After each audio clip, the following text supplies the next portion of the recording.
अस्सलाम वालेकुम स्टूडेंट्स, मेरा नाम डॉक्टर मोहम्मद इब्राहिम है। और आज का जो हमारा टॉपिक है वो विटामिन सी है। ठीक है, विटामिन सी को हम लोग एस्कॉर्बिक एसिड भी बोलते हैं। विटामिन सी जो है वो वाटर सॉल्युबल है, मतलब कि पानी के अंदर हल हो जाने वाला। ठीक है, तो अक्सर हम लोग देखते हैं विटामिन सी की जो टैबलेट्स होती है, जैसे कि सी ए सी, उसको पानी में हल करके पीते हैं। ठीक है, तो इस तरह से विटामिन सी जो है वो वाटर सॉल्युबल विटामिन है। ठीक है, और ये एंटी स्कॉर्बिक विटामिन भी है। ठीक है, इसको हम लोग एंटी स्कॉर्ब्यूटिक, ठीक है, विटामिन बोलते हैं, क्योंकि ये स्कर्वी एक डिजीज है या बीमारी है, उसको इनहिबिट करवाता है। ठीक है, इसका अगर केमिकल स्ट्रक्चर उसको देखें तो केमिकल स्ट्रक्चर इस तरह से है इसके अंदर। आप लोगों ने इसका केमिकल स्ट्रक्चर भी करना है। ठीक है, जिसके अंदर हम लोग ये 5 कार्बन एक रिंग, 4 कार्बन रिंग है, 1 2 3 4। ठीक है, इसके यहाँ पे भी एक हाइड्रोक्सिल ग्रुप अटैच है और यहाँ पे भी एक हाइड्रोक्सिल ग्रुप अटैच है। ठीक है, यहाँ पे डबल बॉन्ड ओ है इस कार्बन के साथ। ये हर एक कॉर्नर जो है ना वो हर एक कार्बन है। ठीक है, ये हर एक कॉर्नर हर एक कार्बन है। इस तरह से इसके साथ यहाँ पे एक कार्बन है और यहाँ पे हाइड्रोक्सिल है और यहाँ पे एक कार्बन है और उसके साथ में हाइड्रोक्सिल है। ठीक है, तो जैसे कि फॉर एग्जांपल ये कार्बन 4 बॉन्ड बना सकता है, तो यहाँ पे H2 होगा। ठीक है, यहाँ पे खाली H होगा। ठीक है, यहाँ पे 3 बॉन्ड बना, खाली इसके साथ भी H होगा, इसके साथ भी H होगा और इसके साथ भी H होगा। ठीक है, तो ये विटामिन सी का स्ट्रक्चर है। ठीक है, कि C6, ठीक है, H8O6, ये विटामिन सी का स्ट्रक्चर है और ये आप लोगों ने करना है basically. Back to the topic, chemistry है। विटामिन सी जो है वो ह्यूमन बॉडी के अंदर एल एस्कॉर्बिक एसिड की फॉर्म में पाया जाता है। इसको इसकी जो एक्टिव फॉर्म होती है वो एस्कॉर्बेट एसिड होती है, इसको हम लोग एस्कॉर्बेट एसिड बोलते हैं। ह्यूमन बॉडी जो है विटामिन सी सिंथेसाइज नहीं कर सकती है। ये एक स्ट्रॉन्ग रिड्यूसिंग एजेंट होता है। ठीक है, स्ट्रॉन्ग रिड्यूसिंग एजेंट उनको हम लोग कहते हैं जो कि इलेक्ट्रॉन को डोनेट करते हैं। जैसे कि ये रिड्यूसिंग एजेंट है, इसके पास जो इलेक्ट्रॉन होंगे ये डोनेट करेगा। ठीक है, तो जब ये इलेक्ट्रॉन को डोनेट करेगा या इलेक्ट्रॉन को किसी को दे देगा तो ये खुद ऑक्सीडाइज हो जाएगा। ए है, ए पहले रिड्यूसिंग एजेंट था, यानी कि ये इलेक्ट्रॉन को डोनेट कर सकता है या इलेक्ट्रॉन डोनर है।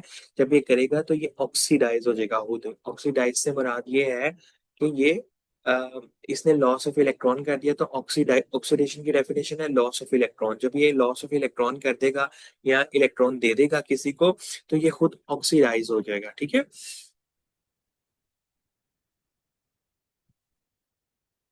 ओके। ये स्ट्रॉन्ग रिड्यूसिंग एजेंट है, इस वजह से ये खुद ऑक्सीडाइज हो जाता है बॉडी के अंदर। ठीक है, two D hydro ascorbic acid. ठीक है, क्या बना देता है जब ये लॉस ऑफ इलेक्ट्रॉन कर लेता है तो ये डिहाइड्रो एस्कॉर्बिक एसिड बना देता है। फ्रीजिंग एंड डिहाइड्रेशन एंड आएगा यहाँ पे। जब हम लोग इसको फ्रीज कर लेते हैं विटामिन सी को या इसको डिहाइड्रेट कर देते हैं तो ये विटामिन सी को ज्यादा अरसे तक जो है वो रिटेन रखेगा, या विटामिन सी की फॉर्मुलेशन जो है वो खराब नहीं होगी। स्टेबल इन सॉलिड फॉर्म, ये सॉलिड फॉर्म्स के अंदर स्टेबल रहता है, लाइक टैबलेट्स वगैरह। एंड इन एसिडिक सोल्यूशन, अगर कोई सोल्यूशन है जिसकी पीएच कम है यानी एसिडिक है तब भी ये सही रहेगा, लेकिन ये अल्कलाइन सोल्यूशन यानी कि 8 से ऊपर पीएच के ऊपर जाते जाए तो ये खराब हो जाता है उसके अंदर। ठीक है, इसके जो अगर सोर्सेज हैं उसको हम लोग देखें तो फ्रेश फ्रूट्स हैं, जैसे कि ऑरेंज, माल्टा वगैरह, लेमन, उसके बाद हमारे पास ग्रेप्स आ जाते हैं, अंगूर, गुआवा, अमरूद, एप्पल, स्ट्रॉबेरी। फ्रेश वेजिटेबल्स है, टोमेटो। ठीक है, यानी कि टमाटर जो होते हैं हमारे पास, कॉलीफ्लावर, ठीक है, कैबेज, ठीक है, एक गोभी है, बंद गोभी। ठीक है, ऑनियन जो होते हैं, प्याज, लेटिस, ग्रीन पीस, मटर वगैरह, बीन, फलियां जो होती हैं। ठीक है, एनिमल सोर्सेज जो है वो हम लोग, एनिमल सोर्सेज विटामिन सी के सोर्सेज इतने अच्छे नहीं है एनिमल्स से जो हमें मिलते हैं। विटामिन सी मेनली हमें प्लांट से ही मिलता है। ठीक है, एनिमल्स से हमें इतना खास कोई विटामिन सी नहीं मिलता। लिवर, किडनी जो है, एड्रीनल ग्लैंड्स जो यानी कि कलेजी वगैरह या गुर्दे होते हैं एनिमल्स के, वहां से हमें विटामिन सी मिल सकता है थोड़ा बहुत। फंक्शंस क्या होते हैं, ये इंट्रासेलुलर सब्सटेंसेस को बनवाता है या इंटरसेलुलर, इंट्रासेलुलर नहीं, इंट्रासेलुलर होते हैं सेल के अंदर वाले सब्सटेंसेस। ठीक है, तो इंटरसेलुलर होता है कि सेल के या टिश्यू के बाहर जो सब्सटेंसेस होते हैं, फॉर एग्जांपल ये सेल्स हैं। ठीक है। तो सेल्स के बाहर यहाँ पे ब्लड सप्लाई है, तो दरमियान में स्पेस होती है, that is known as interstitium, या हम लोग इसे सेल्स के दरमियान वाली यानी कि इंटर सेलुलर सेल्स के दरमियान वाली जो स्पेस है वहां पे मैट्रिक्स होता है। ठीक है, यानी कि सेल्स के दरमियान में मैट्रिक्स होता है। वहां पे मैट्रिक्स जो है बेसिकली काफी सारी चीजों से मिलके बना होता है। वहां पे कनेक्टिव टिश्यूज होते हैं कुछ, ठीक है। वहां पे जो है कोलेजन फाइबर्स होते हैं, इलास्टिक फाइबर्स होते हैं, ठीक है। या जैसे कि मैं आपको डायग्राम के थ्रू शो करता हूँ, ये देखिए। फाइबर बेसिकली हम लोग कहते हैं रेशे को, या हम लोग एक थ्रेड लाइक मटेरियल को कहते हैं। जैसे कि थ्रेड बहुत ही बारीक सा कोई मटेरियल होता है, उसको हम लोग, जैसे ये कोलेजन फाइबर है, ये इलास्टिक फाइबर है। अब ये देखें, स्किन को देखें, हमारी जो स्किन होती है, स्किन के अंदर ये ये देखें, ये हाइलोरोनिक एसिड है। हाइलोरोनिक एसिड म्यूकोपॉलीसेकेराइड है, ठीक है। हाइलोरोनिक एसिड क्या है? म्यूकोपॉलीसेकेराइड, उसको भी हम लोग अभी डिस्कस करने लगे हैं। ठीक है, यहाँ पे इलास्टिक फाइबर भी पाए जा रही है, यहाँ पे कोलेजन फाइबर भी पाए जा रहे हैं, ठीक है। और भी तरह के बहुत सारे फाइबर पाए जाते हैं, ठीक है। तो इंटरसेलुलर सब्सटेंसेस यानी कि सेल्स के बाहर का जो सब्सटेंस होता है, ठीक है, ascorbic acid is required for the functional activities of ascorbic acid, यानी कि विटामिन सी जो है वो रिक्वायर्ड होता है फाइब्रोब्लास्ट। फाइब्रोब्लास्ट जो है वो एक तरह के सेल्स होते हैं जो कि कनेक्टिव टिश्यू के लिए प्रोटीन्स बनाते हैं और दूसरे मॉलिक्यूल्स बनाते हैं, ताकि हमारे ऑर्गन्स को, जैसे कि स्किन है, बोन्स हैं, टेंडन्स हैं, बेसिकली इनका काम जो होता है वो कोलेजन जैसी प्रोटीन्स को बनाना है, ठीक है। फाइब्रोब्लास्ट जो होते हैं, और ऑस्टियोब्लास्ट जो होते हैं ये बोन्स को बनवाते हैं, सेल्स, ठीक है।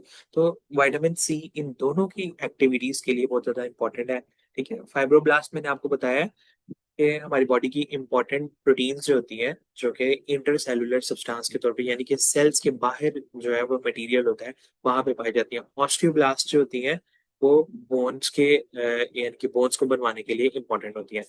Consequently for the formation of collagen fibres, तो ये दोनों जो है क्या बनाती है? Collagen fibres. कोलेजन जो है वो एक प्रोटीन होती है, बोन्स के अंदर भी पाई जाती है, स्किन के अंदर, टेंडन्स, लिगामेंट्स जो हमारी टेंडन्स जो होते हैं, टफ बैंड्स होते हैं, या यानी कि इस तरह के स्ट्रक्चर्स होते हैं जो मसल्स को बोन के साथ जोड़ते हैं, हड्डियों को जो है वो मसल्स के साथ जोड़ते हैं, ठीक है।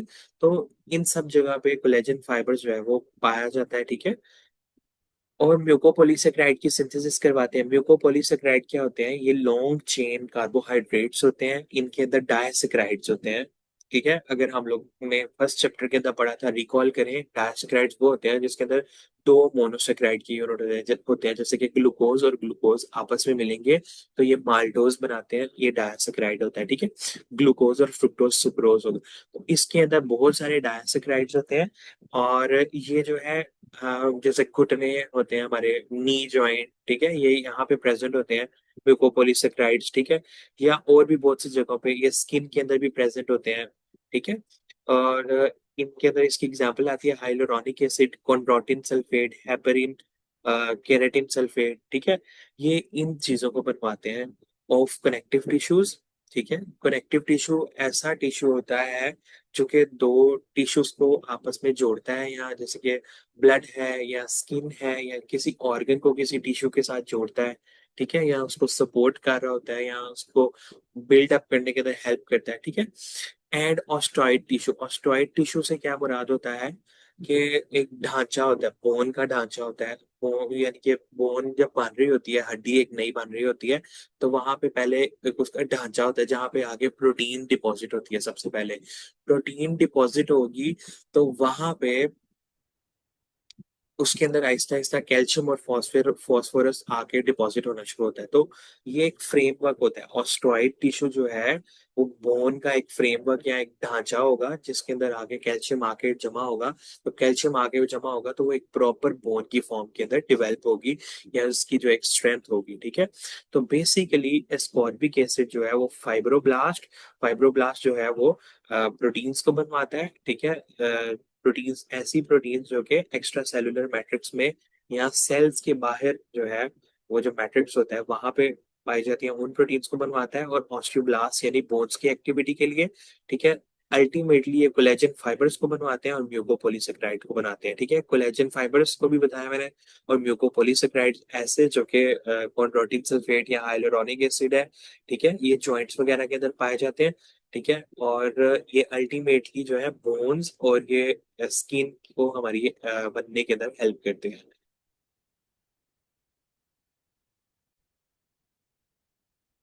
नेक्स्ट हमारे पास आता है वाउंड रिपेयर। विटामिन सी जो है वो वाउंड रिपेयर यानी कि जख्म को सही होने के अंदर हेल्प करता है। ठीक है, ये कनेक्टिव टिश्यू जो होता है उसको बनवाता है। ठीक है, कनेक्टिव टिश्यू की एग्जांपल्स में हमारे पास स्किन वगैरह आती है, टेंडन्स, लिगामेंट्स, बोन, ये सारे के सारे कनेक्टिव टिश्यू है। तो ये सबको जो है वो बनने के अंदर हेल्प करता है। अल्टीमेटली हमारे जख्मों को रिपेयर होने के अंदर हेल्प करता है। हेमेटोपोइसिस, ठीक है, विटामिन सी जो है इसका इफेक्ट होता है थोड़ा बहुत कि ये जो है हेमेटोपोइसिस यानी कि रेड ब्लड सेल की प्रोडक्शन के अंदर उसको स्टिमुलेट करता है, उसको बनवाने के अंदर उसको उजागर करता है या उसको प्रोडक्शन को इंक्रीज करता है। क्योंकि एनीमिया जो है अगर रेड विटामिन सी के लेवल्स कम हो तो उससे एक बीमारी हो सकती है, that is known as scurvy. Scurvy के अंदर एनीमिया भी हो जाता है। एंटीऑक्सीडेंट, विटामिन सी जो है वो हमें काफी सारी ऑक्सीडेंट प्रोडक्ट के टॉक्सिक एक्शन से भी बचाता है। ऑक्सीडेंट प्रोडक्ट जैसे कि सुपर ऑक्साइड एनाइन है, ठीक है, यहाँ हाइड्रोजन पेरोक्साइड है, ये सारे जो है ये ऑक्सीडेंट्स होते हैं और ये हमारी बॉडी की मेम्ब्रेन्स या हमारी बॉडी के सेल्स को डैमेज करते हैं, हमारी टिश्यूज को। टिश्यूज क्या होते हैं कि सेल्स का गुच्छा होता है जिनको इंजरी पहुंचाते हैं, ठीक है, या नुकसान पहुंचाते हैं, तो उनको ये डैमेज करता है। ठीक है, उसके बाद हमारा ग्रोथ, ठीक है, एक बच्चे की ग्रोथ के लिए विटामिन सी जो है वो बहुत ज्यादा इंपॉर्टेंट है। बोन्स एंड टीथ, ठीक है, विटामिन सी जो है वो कैल्शियम और फास्फोरस को डिपॉजिट होने के अंदर यानी कि बोन के अंदर, हड्डियों के अंदर और टीथ के अंदर मतलब दांतों के अंदर डिपॉजिट होने के अंदर हेल्प करता है। ठीक है, सिंथेसिस ऑफ प्रोटीन मैट्रिक्स, पहले भी हम लोग इसको डिस्कस कर चुके हैं कि सेल के बाहर, ठीक है, काफी सारी प्रोटीन्स होती हैं। ठीक है, या मैट्रिक्स होता है जिसके अंदर कोलेजन आती है, कोलेजन फाइबर्स आते हैं या इलास्टिक फाइबर्स आते हैं। ठीक है, और म्यूकोपॉलीसेकेराइड्स होते हैं। तो विटामिन सी जो है वो प्रोटीन के मैट्रिक्स को, सिंथेसिस ऑफ प्रोटीन मैट्रिक्स, जो सेल के बाहर प्रोटीन्स होती हैं उनको सिंथेसिस करने में, जैसे कि synthesis of collagen and hydroxy proline जो सेल के बाहर पाए जाते हैं उनकी सिंथेसिस के अंदर हेल्प करते हैं। प्रोलीन एक अमाइनो एसिड होता है, ठीक है, और उससे जो है हाइड्रोक्सी प्रोलीन बनता है, और ये कोलेजन एक प्रोटीन होती है, ठीक है, इसको फाइब्रोब्लास्ट बनवाते हैं। ठीक है, तो ये जो है विटामिन सी बेसिकली ये प्रोटीन मैट्रिक्स बनाने के अंदर हेल्प करता है। ठीक है, उसके बाद अमाइनो एसिड, कुछ अमाइनो एसिड्स का मेटाबॉलिज्म करने के अंदर भी हेल्प करता है, यानी कि एक चीज से दूसरी चीज बनाने के लिए या एक मालिक्यूल से दूसरा मालिक्यूल बनाने के लिए, जैसे फिनाइल एलानिन और टायरोसिन के मेटाबॉलिज्म के अंदर हेल्प करता है, यानी कि कैटाबॉलिज्म इसको ब्रेक डाउन करके एक नई प्रोडक्ट बनाने के अंदर भी विटामिन सी हेल्प करता है, अपना रोल प्ले करता है। विटामिन सी जो है वो ऑक्सीडेशन और रिडक्शन रिएक्शंस के भी करवाता है बॉडी के। ऑक्सीडेशन मैं आपको पहले भी बता चुका, oxidation is the loss of electron. ठीक है, यानी कि कोई भी एलिमेंट है या कोई मॉलिक्यूल है या उसके अंदर से लॉस ऑफ इलेक्ट्रॉन हो, that is known as oxidation. ठीक है, कि वहां से लॉस ऑफ इलेक्ट्रॉन हो रहा है या उसके अंदर ऑक्सीजन ऐड हो रही है या उसके अंदर से हाइड्रोजन रिमूव हो रहा है, तो वो ऑक्सीडेशन है। ठीक है, रिडक्शन क्या होता है कि उसके अंदर गेन ऑफ इलेक्ट्रॉन है, वो मॉलिक्यूल गेन ऑफ इलेक्ट्रॉन कह रहा है, या उसके अंदर लॉस ऑफ ऑक्सीजन हो रहा है, ऑक्सीजन उधर से बाहर जा रही है, रिमूव हो रही है, या उसके अंदर हाइड्रोजन ऐड हो रहा है उस मॉलिक्यूल में, तो वो रिडक्शन कहलाएगा। ठीक है, विटामिन सी जो है वो फेरिक, ठीक है, फेरिक को फेरस के अंदर रिड्यूस करवाता है। ठीक है, यानी कि Fe3+ को Fe2+ के अंदर बनवाता है, यानी कि इसने जो है वो 3 इलेक्ट्रॉन लूज किए हुए हैं। ठीक है, इसको कन्वर्ट करता है कि इसने 2 इलेक्ट्रॉन लूज किया हुआ है, यानी कि एक इसको इलेक्ट्रॉन प्रोवाइड करता है। ठीक है, ताकि अ, ये फेरिक जो है वो फेरस के अंदर आए। ठीक है, तो हमारी इंटेस्टाइन के अंदर से iron is absorb in Fe2 form, या जो फेरस की फॉर्म में हमारी इंटेस्टाइन से जो है वो आयरन एब्सॉर्प्शन होती है। ठीक है, तो हमारी इंटेस्टाइन में एब्सॉर्प्शन के लिए, ठीक है, आयरन बहुत ज्यादा जरूरी है। ठीक है, तो ये एक फार्मासिस्ट का काउंसलिंग पॉइंट है और ये बहुत इंपॉर्टेंट काउंसलिंग पॉइंट है। अगर आपको कोई पूछता है कि हमेशा, ठीक है, विटामिन डी ठीक है, प्लस कैल्शियम साथ में लेना है, ठीक है। आयरन के साथ जो है विटामिन सी लेना है, ठीक है। यानी कि ये कॉम्बिनेशन है बहुत ज्यादा जरूरी है। यानी कि अगर आप जो है वो बॉडी के अंदर आयरन की एब्जॉर्प्शन बढ़ाना चाहते हैं तो उसके साथ में आपने विटामिन सी भी इस्तेमाल करना है, ठीक है। ये फार्मासिस्ट के काउंसलिंग पॉइंट है, आप लोगों ने लोगों को इस तरह से गाइड करना होता है कि ये इसकी एब्जॉर्प्शन के अंदर हेल्प करता है, ठीक है। Conversion of folic acid, ठीक है। It is involved in the conversion of folic acid to active form called tetrahydrofolate। Folic acid क्या होता है? विटामिन बी 9 होता है, ठीक है। विटामिन बी 9 को हम लोग फोलिक एसिड कहते हैं। विटामिन बी 9 को ये इसकी एक्टिव फॉर्म के अंदर कन्वर्ट करता है टेट्रा हाइड्रो, ठीक है, फोलेट, ठीक है। तो फुल एस्कॉर्बिक एसिड जो है वो ऑक्सीडेशन को इनहिबिट करता है, यानी कि इसकी अगर ऑक्सीडेशन करते हैं, ऑक्सीडेंट्स हमारी बॉडी के अंदर होते हैं ना, जैसे कि ये फ्री रेडिकल्स वगैरह, या और भी जिनके पास जिनके ऐसे मॉलिक्यूल्स या ऐसे जो है वो एलिमेंट्स जिनके एक्सटर्नल वैलेंस शेल के अंदर लॉन पेयर इलेक्ट्रॉन्स होते हैं, यानी कि एक पेयर होता है, यानी कि उनके वैलेंस शेल के अंदर एक पेयर ऑफ इलेक्ट्रॉन होता है। तो वो डिफरेंट मेम्ब्रेन्स के ऊपर जाके अटैक करते हैं, जैसे कि ये मैं एक एलिमेंट बना रहा हूँ, उसके जो है वो लॉन पेयर प्रेजेंट प्रेजेंट होगा, या उसके पास जो है वो एक एडिशनल पेयर ऑफ इलेक्ट्रॉन होगा। तो वो डिफरेंट जगहों पे जाके अटैक करते हैं, या जैसे कि सेल की मेम्ब्रेन के ऊपर अटैक करेंगे, या हमारी सेल्स को डैमेज करेंगे, सेल के ऑर्गेनेलिस को इंज्योर करेंगे, उनको जो है वो डैमेज करेंगे, ठीक है। तो वो फ्री रेडिकल्स होते हैं। तो वो ऑक्सीडेंट्स भी होते हैं, उसके अंदर काफी सारे ऑक्सीडेंट्स होते हैं, जैसे कि हाइड्रोजन पेरोक्साइड है, ठीक है। अब वो हाइड्रोजन पेरोक्साइड जो होगा वो ऑक्सीडेशन करवाने की कोशिश करेगा। फॉर एग्जाम्पल मैं एक एग्जाम्पल दे रहा हूँ, वो ऑक्सीडेंट्स जो होंगे वो टेट्राहाइड्रोफोलेट की ऑक्सीडेशन करवाने की कोशिश करेंगे। तो एस्कॉर्बिक एसिड जो है वो इस चीज को इनहिबिट करेगा, ठीक है। और अगर ये नहीं होगा तो फॉर एग्जाम्पल इसकी अगर कमी हो जाती है तो इसकी वजह से मेगालोब्लास्टिक अनीमिया, यानी कि ऐसा अनीमिया जो कि विटामिन बी 9 की कमी की वजह से हो सकता है, क्योंकि वो पर्सन जो है वो फोलिक एसिड उसकी बॉडी के तक नहीं पहुंच रहा है, ठीक है। तो या उसकी बॉडी के अंदर प्रेजेंट है लेकिन उसको जो है वो ऑक्सीडाइज होता जा रहा है, ठीक है। रिएक्शन टू द स्ट्रेस है, ठीक है। रिएक्शन टू स्ट्रेस के अंदर ये है कि जब भी फीवर, बुखार और इन्फेक्शन होता है तो विटामिन सी का बहुत ज्यादा नुकसान होता है, या विटामिन सी बहुत ज्यादा हमारी बॉडी के अंदर डिप्लेट होता है, उसकी बहुत ज्यादा कमी हो जाती है, ठीक है। लिवर एस्ट्रेसिस, लिवर के अंदर एंजाइम होते हैं जिनको हम लोग एस्ट्रेसिस बोलते हैं, ठीक है। उन उन एंजाइम्स का, एंजाइम के चैप्टर में हम लोगों ने पढ़ा था, एंजाइम के अंदर एक प्रोटीन पार्ट होता है और एक नॉन प्रोटीन पार्ट होता है, ठीक है। तो विटामिन सी जो है वो एज अ को एंजाइम या नॉन प्रोटीन पार्ट जो है इन एंजाइम के साथ बहुत इंपॉर्टेंट रोल प्ले करता है, ठीक है। इसके आगे हमारे पास आ जाता है डिटॉक्सिफिकेशन। डिटॉक्सिफिकेशन यानी कि हमारे बॉडी के अंदर जो डिटॉक्सिफाई करता है जहरीले मादों को, सर्टेन पॉइजनस सब्सटेंसेस को डिटॉक्सिफाई करता है, उनको न्यूट्रलाइज करता है। इस वजह से इसको इन्फेक्शंस के अंदर भी दिया जाता है, और ये अगर कोई जल जाए किसी की बॉडी तो उसको भी दिया जाता है, बर्न्स के अंदर भी, ठीक है। ओके उसके बाद डेफिशिएंसी है, अगर विटामिन सी की डेफिशिएंसी हो जाए तो एक डिजीज होती है that is known as scurvy. Many of its symptoms, बहुत सारे इसके सिम्टम्स इस वजह से होते हैं क्योंकि बॉडी के अंदर कोलेजन की सिंथेसिस नहीं होती है। कोलेजन की सिंथेसिस नहीं होगी तो हड्डियां नहीं बनेगी, कोलेजन की सिंथेसिस नहीं होगी तो स्किन प्रॉपरली हील नहीं हो पाएगी, या स्किन के अंदर प्रॉब्लम्स होंगे, अगर हड्डियां नहीं सही तरह बनेंगी तो और बहुत सारे सिम्टम्स होंगे, ठीक है। हेमोरेजिक टेंडेंसीज, हेमोरेजिक, हेमोरेज से मेरा आता है लॉस ऑफ ब्लड, ठीक है। तो disruption of adventitia media and basal lamina lamina, ठीक है। एडवेंटिशिया और मीडिया ये दो लेयर जो है ब्लड की आर्टरीज के अंदर पाई जाती हैं। जैसे फॉर एग्जांपल ये मैं दिखाता हूँ आपको। हेमोरेज ये है कि यानी कि स्किन के अंदर ही ब्लीडिंग होती है, ये इस तरह से स्पॉट बन जाते हैं, ठीक है। हेमोरेजिक लेगेंस बन जाते हैं कि स्किन के अंदर ही, इन स्किन के अंदर जो ब्लड वेसल इसके नियर बाय है वो रप्चर हो जाती हैं या वो फट जाती हैं, और वहां से स्किन के अंदर ही ब्लीडिंग होती है, ठीक है। तो ये हेमोरेजिक लेगेंस है, ठीक है। अब ये आर्टरी है, आर्टरी के अंदर थ्री लेयर्स होती है, ट्यूनिका एडवेंटिशिया, उसके बाद ट्यूनिका मीडिया आती है, उसके बाद ट्यूनिका इंटीमा आती है, ठीक है। ये लेयर, तीन लेयर्स होती हैं आर्टरी की।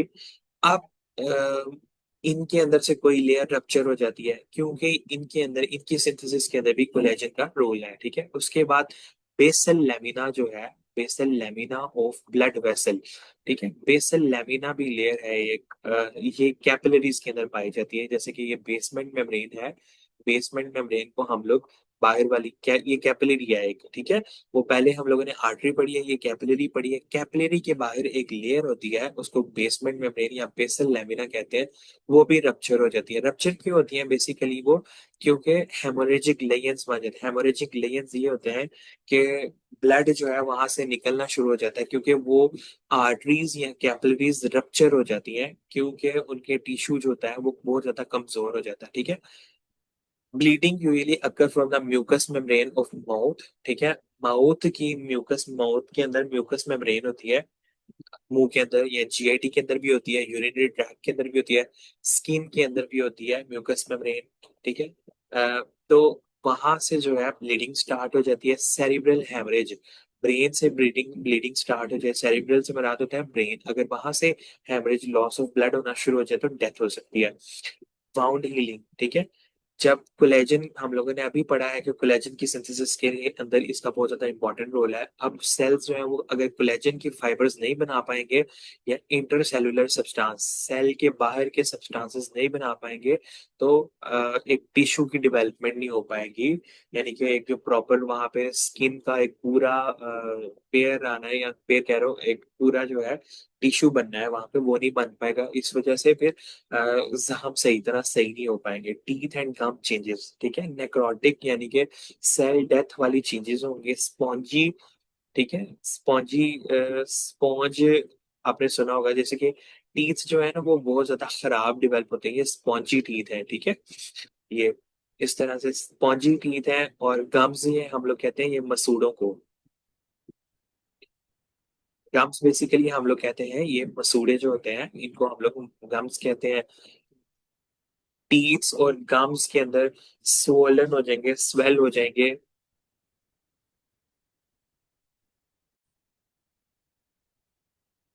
गम्स जो है वो स्वेल हो जाएंगे यहाँ पे, मतलब कि वहां पे सोजन हो जाएगी, ठीक है। पर्पलिश कलर के हो जाएंगे, ठीक है। रेडनेस हो जाएगी उनके अंदर, अल्सरेशन मतलब जख्म हो जाएंगे, या ब्लीडिंग होने शुरू हो जाएगी। टीथ बिकम लूप्स नहीं है, ये लूज है, इसको आप लोग सही कर लीजिएगा, ये लूज, LOOSE, ठीक है। और फ्रेजाइल, नाजुक हो जाएंगे, गिरने शुरू हो जाएंगे। स्किन के अंदर जैसे कि फॉलिक्यूलर हाइपर केराटोसिस, यानी कि जहाँ पे ऐसी स्किन जहाँ पे बाल आते हैं या बाल उगते हैं। अच्छा जी, ये है कि गम्स के अंदर हाइपरट्रॉफी भी हो सकती है, ठीक है।